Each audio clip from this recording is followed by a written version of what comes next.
అవతశ్రీధర్ గారు, ఈ విషయం మాట్లాడే ముందు అసలు నారావారిపల్లిలో ఏం జరుగుతుందో చెప్పండి సార్. అసలు ఏం అర్థం కావట్లేదు, నాకేదో మైండ్ బ్లాంక్ అయ్యే వార్త ఒకటి విన్నా నేను ఇప్పుడే. ఈశ్వర్ గారు నమస్కారం అండి. నమస్తే. ప్రేక్షకులకి, సాక్షి ప్రేక్షకులకి, పెద్దవాళ్ళకందరికి నమస్కారం అండి. అలాగే నూతన సంవత్సర శుభాకాంక్షలు. Thank you sir. సంపద సృష్టిలో కొత్తగా మనం తెలుసుకోవాల్సింది ఏంటంటే, చంద్రబాబు నాయుడు గారు ఒక ఇంటర్వ్యూలో ఏం చెప్తారంటే, మా నాన్నగారు బెల్లం అమ్మి 70,000 తీసుకొచ్చి నాకు ఎలక్షన్ ఖర్చులకు ఇచ్చారు 78 అని చెప్పారు. మరి ఆ చంద్రబాబు నాయుడు గారి వాళ్ళ నాన్నగారికి ఆ రోజు ముందు 2 ఎకరాలు 2 ఎకరాల పొలంలో ఏ విధంగా 78,000 70,000 ఆంధ్రజ్యోతి రాధాకృష్ణ ఇంటర్వ్యూ చూస్తే తెలుస్తుంది. 70,000 రూపాయలు బెల్లం ఆ రోజులో అమ్మటానికి డబ్బులు ఒక రైతుకు రావాలంటే దాదాపు ఒక 500-600 ఎకరాలు ఉండాలి. అవును కదా. సో మరి అంత ఆస్తిపరుడు ఇవాళ రోజున, నేను 2004 వరకు మనకి ఆన్లైన్ లో అఫిడవిట్లు దొరికినాయండి. 2004లో కూడా ఆయన పేరు మీద ఎప్పుడు కూడా నారావారిపల్లిలో 1 సెంటు పొలం కనపడినట్టు లేదండి. లేదు 2 ఎకరాలు కూడా లేదు, 2009లో లేదు, 2014 లేదు, 2019 లేదు. 2 ఎకరాలు కూడా లేదు, కనపడలేదా? 2004 నుంచి లేదు. 2 ఎకరాలు ఉన్నట్టుగా ఎక్కడా లేదా? 2 ఎకరాలు ఆయన పేరు మీద లేదండి, ఉండదు. ఓకే. సో అంటే వాళ్ళ నాన్నగారి దగ్గర నుంచి మరి ఎవరికి పంచుకున్నారు అనేది దాని మీద డీటెయిల్స్ లేవు. ఓకే. ఒకవేళ నిజంగా ఆయనకి 70 ఎకరాలు 80 ఎకరాలు పొలం ఉంది అని చెప్పే పని అయితే, ఇవాళ ఎవరో ఒకళ్ళ పేరు మీద ఉండాలి కదా. రామ్మూర్తి నాయుడు గారి పేరు మీద, చంద్రబాబు నాయుడు గారి పేరు మీద, లేకపోతే వాళ్ళ సిస్టర్స్ పేరు మీద, ఎవరో ఒకళ్ళ పేరు మీద ఉండాలి. అవును. సో ఇది ఒక పక్కన పెడితే, సంపద సృష్టిలో కొత్త పుంతలు తొక్కుతున్నాం మనం. నారావారిపల్లిలో చంద్రబాబు నాయుడు గారి ఏం చేశారో తెలియదు కానీ 2018లో నారావారిపల్లిని ఒక టూరిజం స్పాట్ కింద కనిపెట్టేసేసి టూరిజం గెస్ట్ హౌస్ కట్టారండి. కడతానికి 54 లక్షల రూపాయలు రిలీజ్ చేశారు. సో ఇది సంపద సృష్టి అన్నమాట. నారావారిపల్లిలో టూరిజం గెస్ట్ హౌస్ కి 55 లక్షల 54 లక్షలు నారావారిపల్లిలో. మరి నారావారిపల్లిలో టూరిజం గెస్ట్ హౌస్ ఎందుకోసమో నాకైతే తెలియదండి. బహుశా పురుషోత్తం రెడ్డి గారు చెప్పాలి. పురుషోత్తం రెడ్డి గారు అక్కడ వాళ్ళే, నేను అక్కడి వాడినే, పక్కనే ఉంది నారావారిపల్లి. అక్కడ టూరిజం అంత డెవలప్ అయినంతగా నాకైతే కనబడలేదు. మేబీ ఈ మధ్య కాలంలో ఏమైనా అయిందేమో నాకు తెలియదు. మరి పురుషోత్తం రెడ్డి గారు మీరేమన్నా చూసారా టూరిజం స్పాట్ గా నారావారిపల్లిని? సరే, స్పాట్ కాదు కానీ అలిపిరికి దగ్గరగా ఉంటుంది. అలిపిరికి దగ్గరగా ఉంటే అది అలిపిరికి వచ్చేది యాత్రికులు వస్తారు కదా. అలిపిరి కాదు, చంద్రగిరి మెట్లు అంటారు కదా, శ్రీవారి అది ఎక్కడ, అది మెట్ అయినా సరే శ్రీవారి మెట్టు ఉండేది అక్కడ శ్రీనివాస మంగాపురం. వాట్సాప్ పెడుతున్నాను చూడండి. ఆ తర్వాత నారావారిపల్లె పల్లెటూరులో టూరిజం గెస్ట్ హౌస్ అని చెప్పి 2019లో శాంక్షన్ చేశారు.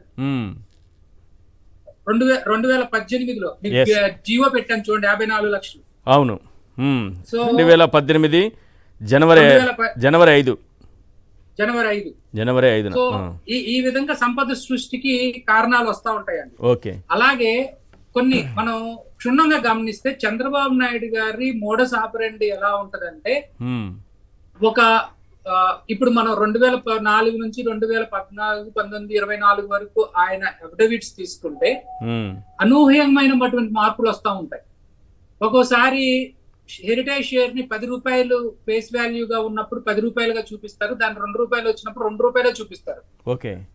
ఒక్కోసారి దాని మీద ఇప్పుడు ఇన్కమ్ సోర్స్ లో షేర్ సర్టిఫికేట్స్ నుంచి, అదే షేర్ నుంచి వచ్చిన ఎర్నింగ్స్ ఉంటాయి, ప్రతి డివిడెండ్స్ ఇవన్నీ వస్తాయి. అవన్నీ కూడా కలిపి చూపించాల్సి వచ్చినప్పుడు దాన్ని హైక్ చేసేసి పెద్ద వాల్యూ కింద, ఇప్పుడు ఏదైతే 500-600 రూపాయలకి వచ్చేసిందో ఆ వాల్యూ చూపిస్తారు ఒక్కోసారి.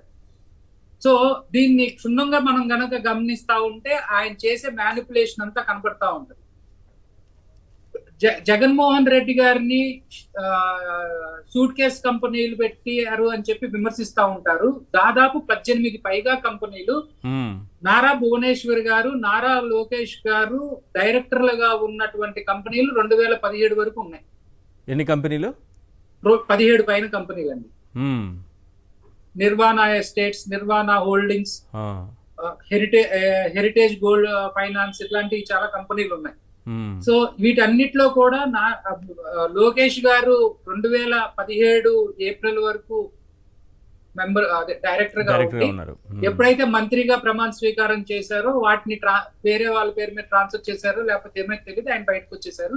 కొన్ని రోజులు వాళ్ళ మదర్ పేరు మీద కూడా ఉన్నాయి. సో ఇలా ప్రతి ఒక్కటి కూడా మనం గమనిస్తే ఆయన చేసి పక్కన ఆయన మీద తోస్తారు. ఇంకా పురుషోత్తం రెడ్డి గారు మాట్లాడతా జగన్ గారి మీద 1000 కోట్ల అవినీతి జరిగింది, అదే సిబిఐ చార్జ్ షీట్ లో 1000 కోట్లు లెక్క చెప్పారు, లేకపోతే 1400 కోట్లు లెక్క చెప్పారు. మరి బ్యాంక్ లోన్లు ఎవరు కడతారండి? సాక్షికి ఆ రోజున బ్యాంక్ లోన్ తీసుకొచ్చింది, లేకపోతే ఆయన పేరు మీద వ్యక్తిగతంగా తీసుకొచ్చిన లోన్లు దాదాపు 800 కోట్ల రూపాయల బ్యాంక్ లోన్స్ ఉన్నాయి. ఈ 1000 కోట్లు 1400 కోట్లు ఏదైతే మీరు లెక్క చెప్తా ఉన్నారో అట్లా 850 కోట్ల రూపాయలు బ్యాంక్ లోన్లు ఉన్నాయి. ప్లస్ లగడపాటి రాజగోపాల్ గారు 50 కోట్ల రూపాయలు ఇన్వెస్ట్ చేస్తే ఆయనకి లాభంతో పాటు వెనక్కి ఇచ్చేసిన సంఘటన కూడా ఉంది. సో ఇవన్నీ కూడా మనకి ఏంటంటే మసిపూసి మారేడుకాయ చేసే దాని విధంగా చూస్తాం. రెండోది అదే మనం హెరిటేజ్ లో చూస్తే ఇవాళ కూడా మోహన్ బాబు గారు మీడియా ముందుకు వచ్చి అప్పుడప్పుడు హెరిటేజ్ కంపెనీ నాది అని చెప్పి గోలగోల చేస్తా ఉంటారు. అవును. అలాగే చిట్టూరి లేకపోతే చుండూరి అనే ఎవరైతే ఫౌండర్స్ ఉన్నారో హెరిటేజ్ లో, వాళ్ళని ఏ విధంగా బయటకు పంపించేశారు అనేది అందరికీ తెలుసు. సో ఒక చంద్రబాబు నాయుడు గారు చెప్పదలుచుకుంది ఏదైనా కానీ, ఇప్పుడు ఒక చిన్న ఎగ్జాంపుల్ అండి, దాదాపు 18 పైగా కేసుల్లో అదే మన ఆస్తులు ఎక్కువగా ఉన్నాయని ఏసీబీ కేసులు కానివ్వండి, కరప్షన్ కేసెస్ లో కానివ్వండి, ఆయన వివిధ సందర్భాల్లో స్టే తెచ్చుకున్నారు. ఆ స్టే వెకేట్ అయిపోయినాయి అంటారు, కొన్ని ఏమో ఉన్నాయంటారు, మనకైతే కరెక్ట్ గా తెలియదు. అలాగే లక్ష్మీ పార్వతి గారు 2001లోనో 2002లోనో కేసు వేస్తే ఆ కేసు మొన్నటి వరకు కూడా విచారణకు రాలేదు. సో ఈ విధంగా ఆయన ఒకదానికి మసిపూసి మారేడుకాయ చేసుకొని చేయటం వలన ఆయన సైడ్ ఏదైతే ఈ బలమైనటువంటి మీడియా, బలమైనటువంటి జర్నలిస్టులు, ఆయన కోసం పనిచేసే జర్నలిస్టులు ఉన్నారో ఈ నిజాలను బయట తీసుకొచ్చే ప్రయత్నం ఎప్పుడు చేయరు. ఒక చిన్న కేసు జస్ట్ 300 కోట్ల కుంభకోణంలో గిలగిలా కొట్టుకొని ఇవాళ కూడా సిద్ధార్థ రుద్ర గారు కోర్టులో చంద్రబాబు నాయుడు గారు తప్పు చేయలేదు, చంద్రబాబు నాయుడు గారు అవినీతి చేయలేదని ఎక్కడా వాదించలేదు. విజయవాడ కోర్టులో కానివ్వండి, హైకోర్టులో కానివ్వండి, సుప్రీంకోర్టులో కానివ్వండి, 17A ప్రకారం గవర్నర్ గారు పర్మిషన్ తీసుకోలేదని అంటారే గాని ఎక్కడ చంద్రబాబు నాయుడు గారు అవినీతి చేయలేదని చెప్పి ఎక్కడ మాట్లాడు. అంటే ఆయన తెలుసు అంటారా సిద్ధార్థ రుద్ర గారికి తెలియకపోతే ఆయనకి ఫీజు ఎట్లా కట్టగలరండి? ఓకే, సిద్ధార్థ రుద్ర గారి ఫీజు మీరు నేను కట్టగలమా, లేకపోతే ఇంకోళ్ళు కట్టగలరా? సో ఖచ్చితంగా అవినీతి అనేది చేశారు. సో చేయకపోతే సిద్ధార్థ రుద్ర గారు చెప్పొచ్చు కదా, దీని మీద కావాలంటే మీరు సిబిఐ ఎంక్వైరీ చేసుకోండి, ఈడీ ఎంక్వైరీ చేసుకోండి, మా క్లయింట్ నిరపరాధి. ఇందులో ఇప్పుడు ఈ 931 కోట్లు అనేది ఆదాయానికి మించి ఆస్తుల కిందకి కాదండి. ఈ 931 కోట్లలో మనకి రాదు. ఎందుకోసం అంటే ఆల్రెడీ అవి ఆడిటెడ్ ప్రాపర్టీస్, అవి ఆల్రెడీ లో నుంచి వచ్చినాయి కాదు. ఇప్పుడు మనం ఏం అడుగుదామంటే 931 కోట్లు అంటున్నారు కదా, చంద్రబాబు నాయుడు గారికి ఇప్పుడు ఆ పేరు మీద ఆయన సంతకాలు పెట్టిచ్చేస్తే ఆయనకి 1500 కోట్లు ఇస్తాం. ఎందుకు? ఆయన పేరు మీద ఉన్న ఆస్తులు ఎవరికైనా ట్రాన్స్ఫర్ చేయగలరా? 1500 కోట్లు బయట లో ఇచ్చేస్తాం.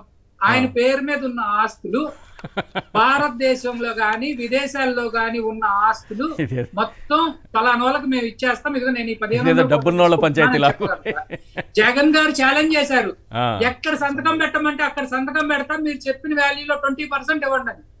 మేము చెబుతున్నాం 150% ఇస్తాం. నువ్వు డిక్లేర్ చేసిన ప్రాపర్టీస్ కి 150% ఇస్తాం. తర్వాత ఒక్క నిమిషం అండి, ఇంతకు ముందు 2019 వరకు లోకేష్ గారు సంవత్సరానికి ఒకసారి, చంద్రబాబు నాయుడు గారు సంవత్సరానికి ఒకసారి వచ్చి ప్రపంచంలో నేను మా నాన్నగారు అంత అత్యంత నిజాయితీ పరులు ఎవరు లేరు, మా ఆస్తులు ప్రకటిస్తున్నాం అని వచ్చేవాళ్ళు. అది ఒక జోకర్ ఎపిసోడ్ లాగా సోషల్ మీడియాలో విపరీతంగా ట్రోల్ చేసిన తర్వాత దాన్ని 2019 తర్వాత ప్రకటించడం మానేశారు. ఎందుకంటే అప్పటి నుంచి ప్రజలు ప్రకటిస్తున్నారు మీ ఆస్తులు ఎంత అని. 43 కోట్ల రూపాయలు నా ఆస్తి అని చెప్పి చంద్రబాబు నాయుడు గారు 2017, 18, 19లో చెప్పారు. అక్కడ నుంచి 931 కోట్లకి ఏ విధంగా ఎదిగారు? ఇది కదా కావాల్సింది. అంటే ఏడీఆర్ ఈ విధంగా బయట పెడుతున్నానని అనుకోలేదేమో పాపం.